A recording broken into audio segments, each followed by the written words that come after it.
다 함께 성경 봉독하겠습니다. 요한계시록 2장 1절 2절 말씀입니다. 에베소 교회의 사자에게 편지하라. 오른손에 있는 7뼈를 붙잡고 7 금촛대 사이를 거니시는 이가 이르시되 내가 내 행위와 수고와 내 인내를 알고 또 악한 자들을 용납하지 아니한 것과 자칭 사도라 하되 아닌 자들을 시험하여 그의 거짓된 것을 내가 드러낸 것과. 아멘. 기독교 신앙은 자유를 위한 여정입니다. 예수님 믿고 우리는 죄와 죽음이라는 감옥에서 탈출해 자유인이 되었습니다. 하지만 세상과 사탄과 우리의 육신은 끊임없이 감옥에 다시 가두려고 합니다. 마치 영화 쇼생크 탈출에 나오는 브룩스 노인처럼 만들려고 합니다. 그는 가석방이 되어 자유인이 되었지만 여전히 감옥 안에서처럼 삽니다. 기독교 신앙은 자유를 배우고 누리는 과정입니다. 그런 맥락에서 오늘은 반지성주의에 대해 함께 생각을 해보고자 합니다. 결론부터 말씀드리면 우리는 반지성주의라는 감옥에 갇혀 있고 탈출이 필요하다는 것입니다. 이것이 오늘 말씀의 결론이며 주제입니다. 기윤실에서 2008년부터 한국 교회의 사회적 신뢰도를 조사해 왔습니다. 가장 최근에 이루어진 조사가 2023년 조사입니다. 조사 결과 한국 교회를 신뢰한다는 응답이 대략 몇 %가 나왔겠습니까? 21.0%가 나왔습니다. 우리나라 국민의 5명 중 1명이 한국 교회를 신뢰하는 것으로 나타났습니다. 생각보다 그렇게 나쁘지 않네라고 생각할 수도 있습니다. 그런데 응답자 중에서 기독교인을 제외한다면 무종교인들은 한국 교회를 얼마나 신뢰하고 있겠습니까? 10.6%에 불과했습니다. 믿지 않는 사람 10명 중 1명만 한국 교회를 믿을 수 있다고 생각하는 것입니다. 10명 중 9명은 교회가 무슨 말을 해도 믿지 못하겠다는 것입니다. 대단히 쇼킹한 결과입니다. 게다가 이미 믿고 있는 개신교인들 중에서조차 3분의 1이 넘는 37%가 한국 교회를 신뢰하지 않는다고 응답했습니다. 정말 노답입니다. 왜 이런 일이 벌어졌겠습니까? 여러 가지 이유가 복합적으로 작용했으리라 생각합니다. 그 중에 하나가 한국 교회가 가진 몰상식적이고 비상식적인 모습 때문입니다. 위에 여론조사에서도 나타났듯이 코로나 사태 이후에 이러한 현상은 더욱 심화되었습니다. 코로나가 한창일 때 한 선교단체 대표는 코로나가 빌 게이츠와 같은 사람들이 만든 프로젝트로 백신을 통해서 사람들의 DNA를 조작해서 세계 시민 노예를 만들려는 음모라고 주장합니다. 게다가 이들은 국가가 정한 코로나 수칙을 지키지 않고 몰래 집회를 감행하다가 집단 감염 확산의 주범으로 매스컴의 문매를 맞기도 했습니다. 그리고 이름만 대면 모르는 사람이 없을 정도로 큰 서울의 한 대형 교회에서 몸에 지니고만 있으면 코로나가 절대 걸리지 않는 백신 카드를 발명했다고 전 교인들에게 홍보하고 교회 재정으로 이 카드를 구입해서 나누어 주려고 했습니다. 이건 역시 매스컴의 문매를 맞더니 슬그머니 그 계획을 철회합니다. 일반인들이 보기에도 상식적으로는 이해하기 힘든 일입니다. 그 외에도 여러 사례들을 들 수 있지만 생략하겠습니다. 그럼 도대체 한국 교회 안에서 이런 상식적으로 이해하기 힘든 일들이 왜 일어나고 있겠습니까? 저는 그 뿌리가 반지성주의에 있다고 생각합니다. 교회 속에 몰래 들어와서 뿌리를 내린 반지성주의가 문제의 근원 중에 하나라고 생각합니다. 여기에 있는 우리도 물론 거기에서 예외는 아닙니다. 따지지 말고 믿으십시오. 신앙은 무조건 믿는 것입니다. 머리를 쓰지 마십시오. 무조건 순종하십시오. 강단에서 목사님들이 이렇게 외치고 성도들은 우렁차게 아멘 하고 화답합니다. 어떤 분들은 이런 모습을 풍자해서 이렇게 표현하기도 합니다. 교회 안에 들어올 때는 머리를 예배당 밖에 떼어놓고 나갈 때 다시 머리를 붙이고 교회를 떠나도록 훈련받았다. 오지에 가서 죽도록 고생을 많이 하던 선교사님이 한 분 계셨습니다. 열악한 선교지에서 힘들게 가난한 사람들, 병든 사람들, 외로운 사람들, 복음을 알지 못하는 사람들을 위해 그야말로 헌신적으로 죽을 고생을 하면서 섬겼습니다. 그렇게 묵묵히 주님을 섬겼더니 하나님께서 이 선교사님을 축복해 주십니다. 그 결과 한국의 꽤 큰 교회 담임 목사로 청빙받아 가게 해 주셨습니다. 여러분, 힘들어도 하나님을 묵묵히 섬기면 이렇게 복을 주십니다. 여러분, 힘들어도 하나님을 섬기면 이렇게 높이 올려 주십니다. 이럴 때는 아멘 해야 되지 않겠습니까? 그런데 여기서는 아멘을 하면 안 됩니다. 이 이야기가 은혜스럽게 보이지만 분명 잘못되어 있습니다. 어디가 잘못된 것입니까?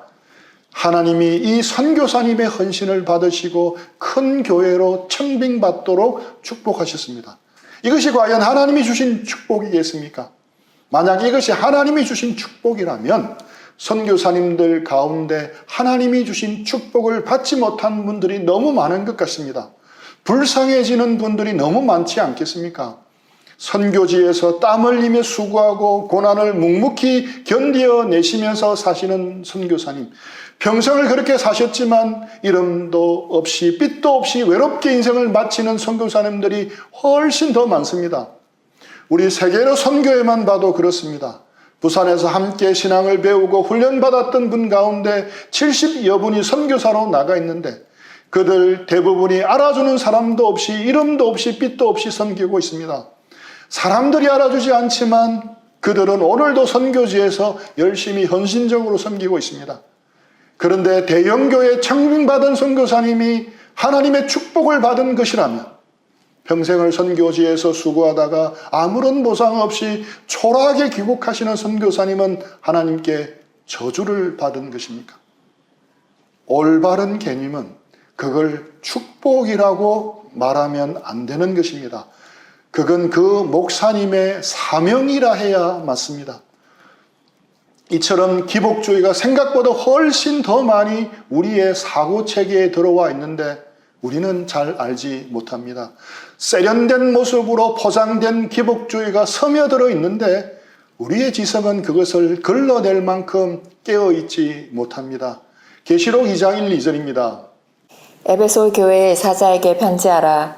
오른손에 있는 7뼈를 붙잡고 7 금 촛대 사이를 거니시는 이가 이르시되 내가 내 행위와 수고와 내 인내를 알고 또 악한 자들을 용납하지 아니한 것과 자칭 사도라 하되 아닌 자들을 시험하여 그의 거짓된 것을 내가 드러낸 것과. 에베소 교회에 대해서 예수님이 칭찬하신 것 중에 하나가 무엇입니까? 악한 자들을 용납하지 아니한 것과 자칭 사도라 하되 아닌 자들을 시험하여 그의 거짓된 것을 내가 드러낸 것과. 에베소 교회 교인들은 악한 자를 용납하지 않았습니다. 그리고 자칭 사도라고 하는 사람들을 시험하여 그들이 전하는 메시지 중에서 거짓된 것을 분별해내고 드러내었습니다. 다른 말로 하면 에베소 교회 교인들은 유명한 목사님이 전하는 메시지라고 무조건 아멘하지 않았다는 겁니다. 그 메시지가 하나님의 말씀에 근거해서 타당한지 분별해내었습니다. 거짓되고 잘못되고 치우친 부분이 있다면 가려내었습니다. 예수님은 이것을 칭찬하셨습니다. 우리는 어떻습니까?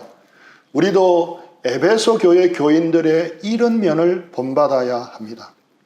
물론 인간의 이성과 지성을 지나치게 중시하거나 절대시하면 안 됩니다. 기독교 신앙에는 인간의 이성과 지성만으로 정면해내거나 모두 설명할 수 없는 부분이 분명히 있습니다. 하지만 지금 한국 교회에는 지성주의를 추구해서 일어나는 문제보다 반지성주의 때문에 생기는 문제가 비교할 수 없을 만큼 큽니다. 마치 고양이와 호랑이 정도의 차이입니다. 우리는 다 이해하려 하지 말고 믿어야 한다고 배웠습니다. 그리고 이성을 강조하면 인본주의에 빠졌다고 합니다. 지성을 강조하면 세속화되었다고 생각합니다. 그래서 학교에서 공부하고 직장에서 생활할 때는 지성과 이성을 잘 사용해야 하지만 일단 교회에 와서 신앙생활할 때는 지성이나 이성은 버리고 오직 믿음만을 앞세워야 올바른 것이라 생각했습니다. 하나님은 세우신 목사님을 통해 우리를 인도하시는 경우가 많습니다. 영적 지도자는 하나님이 우리에게 주신 안정장치임에 틀림없습니다. 그렇다고 해서 지도자의 뜻과 의향이 무조건 하나님의 뜻이라는 말은 결코 아닙니다. 항상 치우치면 안 되는 것입니다. 우리는 지도자와 충분한 상담 가운데 하나님이 우리에게 주신 이성과 지성을 사용해서 말씀을 통해서 분별하는 것이 필요합니다. 우리는 성령 충만, 오직 하나님의 은혜로, 오직 믿음으로라는 말은 교회에서 쉽게 들을 수 있지만 이성과 지성으로도 분별해야 한다는 말은 쉽게 들을 수가 없습니다. 오히려 인간의 이성과 지성을 비판하는 이야기를 우리는 설교를 통해서, 간증을 통해서 끊임없이 들을 수 있습니다. 이리하여 교인들은 지성과 이성은 완전히 배제해야 하는 것처럼 세뇌되어 버렸습니다. 그래서 이성과 지성에 대해 소극적인 태도를 취하는 것이 한국교회의 보편적인 문화가 되어 버렸습니다. 이러한 반지성주의적 문화는 심각한 결과를 초래했습니다. 그것은 반으로 끝나지 않고 비로 발전합니다. 즉 비이성주의, 비지성주의로 발전하며 비이성주의, 비지성주의는 맹목주의까지 발전합니다. 이리하여 비이성적이고 비지성적인 일들, 상식 이하의 맹목적인 일들이 교회 안에서 일어나고 있습니다. 그리고 이런 일이 일어날 때 더 큰 문제는 다들 함구하고 있다는 겁니다. 목사님의 카리스마에 눌려 할 말을 못하고 입을 닫고 있는 어처구니 없는 일들이 일어나고 있는 것입니다. 그렇기 때문에 한국 교회에서 교회의 신뢰도가 땅에 떨어지는 것입니다. 이런 반지성주의는 몇 가지 두드러진 특징을 보입니다. 첫째는 신학을 경시합니다. 신대원 1학년 때는 뜨거운 불로 시작하지만 3학년 때는 재가 되어 나온다는 말을 합니다. 신학은 참된 신앙과는 다르다는 개념을 은근히 주입하고 있습니다. 신학을 경시합니다. 신학을 공부하면 순수한 신앙에서 멀어진다고 생각합니다.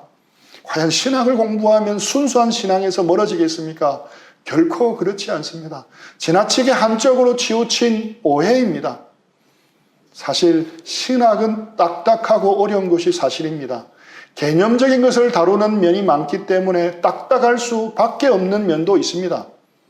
장경철 교수님이 믿는다는 것의 행복이라는 책에서 언급한 비유가 균형 잡히고 적절한 설명이라 생각되어서 소개를 합니다.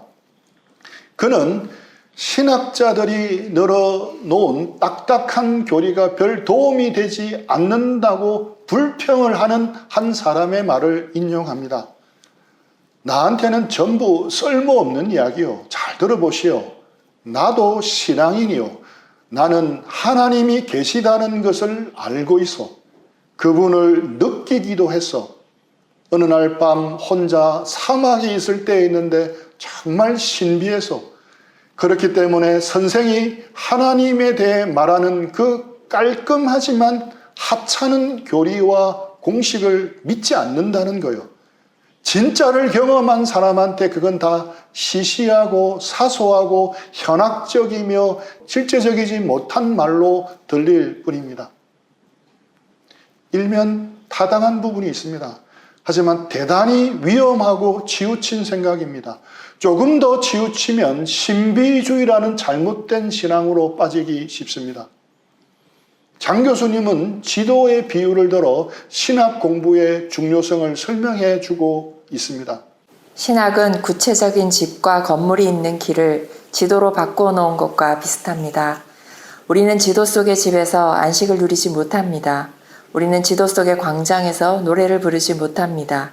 지도 속에 있는 건물은 하나의 기호이며 그림이며 문자에 불과합니다. 그럼에도 불구하고 지도는 우리에게 편리함을 가져다 줍니다.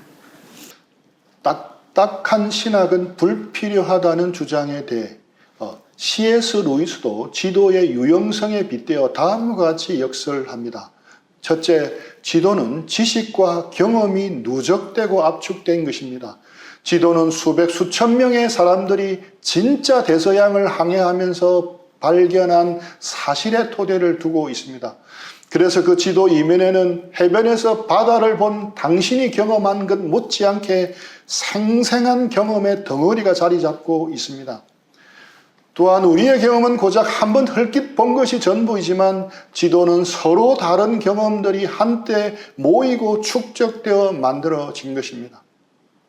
둘째, 지도는 길 찾기에 절대 필요합니다. 우리가 해변에서 거니는 것만을 만족한다면 지도가 불필요합니다. 해변에서 직접 바다를 보면 됩니다. 하지만 우리가 대서양을 건너고 태평양을 건너 미국에 가고 싶다면 완전히 달라집니다. 해변을 거니는 것보다 지도를 보는 편이 훨씬 유용합니다. C.S. 루이스는 지도에 비유해서 이렇게 신앙의 중요성을 설명합니다. 저도 신학이 참으로 중요하다고 생각합니다. 저는 신학은 하나님이 교회 역사를 통해 우리에게 주신 소중한 선물이라고 생각합니다. 또한 신앙의 선배들의 소중한 영적 유산이라고 생각합니다. 우리도 소중히 여기고 잘 지키고 발전시켜 다음 세대에 잘 전달해야 할 바통입니다.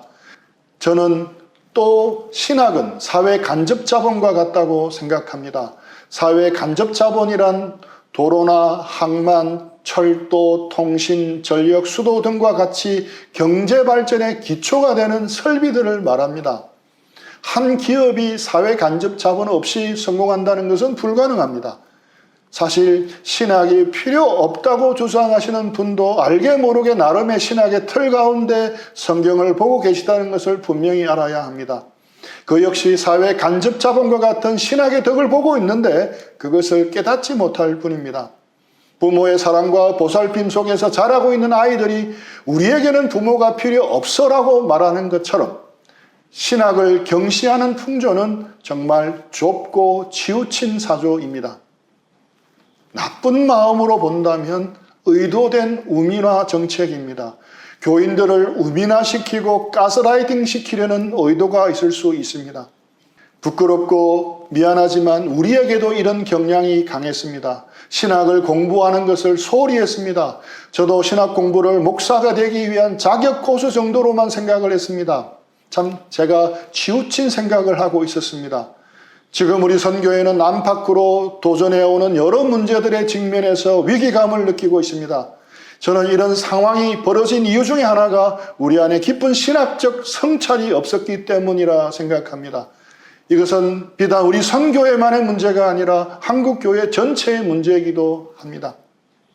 그런데 여기에는 납득하기 어려운 모순도 존재합니다. 목사님이 신학을 경시하면서도 정작 자신들은 외국에서 목회학 박사라도 취득하려고 애쓰는 이중적인 행동을 많이 한다는 것입니다. 우픈 현실입니다.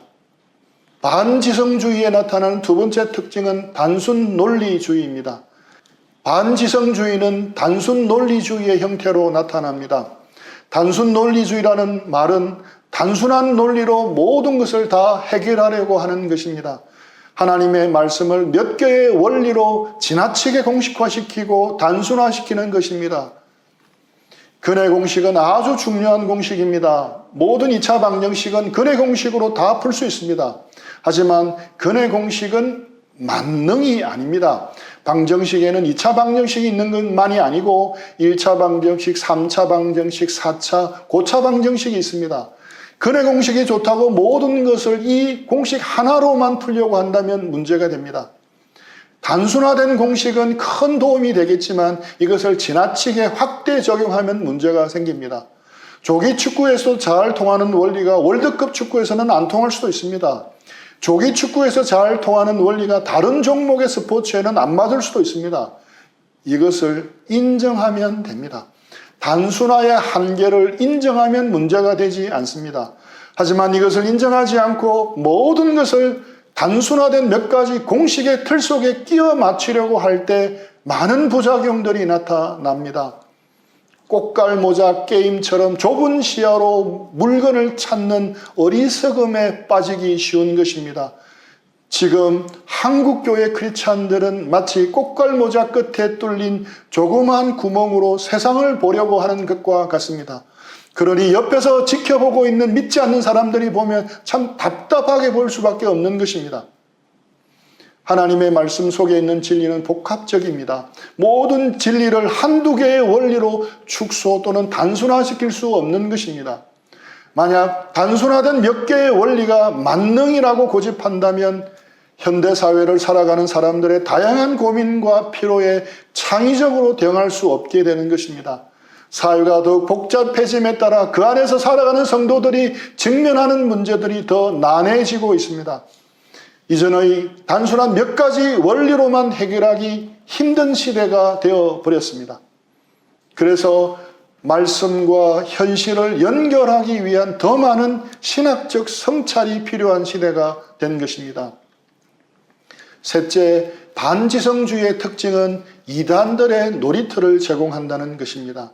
한국에 유달리 많은 이단들이 난무하는 이유는 바로 무조건 덮어놓고 믿으라는 식의 가르침 때문입니다. 덮어놓고 믿으면 안 됩니다. 성경을 펼쳐서 우리의 이성을 올바로 사용하여 분별하면서 믿어야 합니다. 어떤 분은 중학교 국어 실력 정도로만 성경을 읽고 이해하기만 해도 이단에 쉽게 빠지지 않을 거라고 합니다. 방언이나 기적적인 병고침은 이슬람이나 불교와 같은 타 종교에도 다 나타나는 현상임을 잊어서는 안 됩니다. 성경을 제대로 이해하지 않으면 초월적 현상이 나타나면 무조건 하나님이 주신 것처럼 권위를 부여하고 따르게 되는 것입니다. 넷째, 반지성주의의 특징은 비민주성입니다. 교회는 민주적이라는 말조차 싫어하는 경향이 있습니다. 민주적인 것은 비성서적이라고 주장하기도 합니다. 백성이 주인이 아니라 하나님이 주인이기 때문이라고 말합니다. 맞는 말입니다. 백성이 주인이 아니라 하나님이 주인이 되는 것이 교회입니다. 그런데 그 말 속에는 목회자도 주인이 아니다는 것을 포함한다는 것을 알아야 합니다. 교회는 성령으로 거듭난 사람들이 예수님을 주인으로 믿고 따르는 곳입니다. 그래서 교회는 예수님을 주인으로 모시는 각 사람들이 모여서 민주적이고 열린 방식으로 운영이 되어야 합니다. 지도자 한 개인의 판단을 전적으로 믿고 따르는 것만이 최상의 방법이 아닙니다. 성령의 음성에 귀 기울이며 자유롭게 의견을 나누고 절충하고 합의에 이르고 그런 가운데서 결정하는 것이 더 성서적입니다. 지도자는 이 과정을 잘 인도해서 하나님의 뜻을 잘 분별하도록 돕고 결정을 내려야 합니다. 그리고 그 책임까지 지는 것이 지도자입니다. 즉 최종 판단은 지도자가 하되 그 과정에서 여러 분야의 전문가들의 의견과 참모들의 생각을 자유롭게 개진할 수 있도록 제도적 장치가 필요합니다. 또한 지도자는 살벌한 분위기를 만들어서는 절대 안 됩니다. 대신 무엇이든 자유롭게 나눌 수 있는 정서적인 공감대를 만들어 주어야 합니다. 만약 지도자에게 주신 소원이 하나님의 뜻이라면 분명 하나님은 함께하는 사람들에게도 동일한 마음을 주시리라 믿습니다. 한 성령을 믿기 때문입니다. 카리스마적인 리더십이 있는 교회일수록 반지성주의로 흐르기가 쉽습니다. 그리고 한 지도자에게 모든 권한이 집중되어 있는 시스템은 매우 위험합니다. 반지성주의라는 독버섯이 무럭무럭 자랄 수 있는 환경입니다. 지도자 한 사람이 잘못된 판단을 하면 큰 문제가 생길 수 있습니다. 그리고 수동화라는 뜻밖의 치명적인 합병증을 유발합니다. 따르는 멤버들이 오로지 지도자의 판단과 명령을 기다리는 데 익숙해집니다. 그러니 능동적이기보다 수동적인 공동체가 되기 쉽습니다. 수동적이 되면 생기를 잃어버립니다. 역동성을 잃어버립니다. 창의성을 잃어버립니다. 그래서 올바른 제자 훈련은 생각하고 연구하며 자기 의견을 내놓고 함께 문제를 풀어가는 훈련이 포함되어야 합니다. 무조건 예스맨만을 키우는 것은 결코 바람직한 제자 훈련은 아닙니다. 그것은 가스라이팅입니다. 조폭 조직에 적합한 훈련 방법입니다. 하지만 한국교회는 이성을 신앙의 걸림돌로만 여겼습니다. 참된 순종은 비판적 사고를 무시해야 가능한 것인 양 착각하게 만들었습니다. 교회 내 민주적인 대화는 교회의 단합을 해치는 것으로 생각합니다. 그래서 교회 안에서 일어나는 비상식적이고 몰상식적인 현상들은 이런 바탕에서 일어나는 것입니다. 반지성주의가 비이성, 비지성을 넘어 비상식, 몰상식의 수준, 맹종하는 수준까지 이르게 되는 것입니다. 교회가 천상천하 유아 독존 같은 존재가 되어 버렸습니다.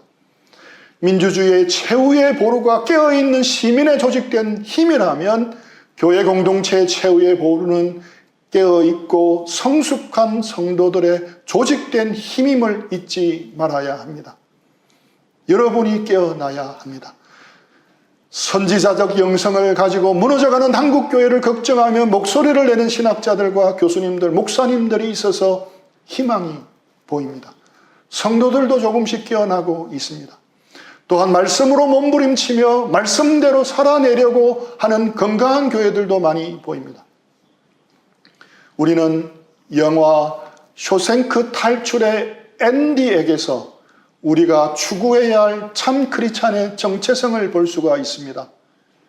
오래된 교도소 고참인 레드가 그 조그만 망치로 벽을 뚫는다는 것은 600년은 좋게 걸릴 테니 포기하라고 합니다. 하지만 앤디는 밤마다 작은 망치질을 합니다. 조금씩 벽을 긁어내는 일을 꾸준하게 합니다. 결국 20년 만에 그 일을 해냅니다. 앤디가 해낸 것입니다. 우리 수원팀이 이런 앤디와 같은 마음을 모두 가졌으면 합니다.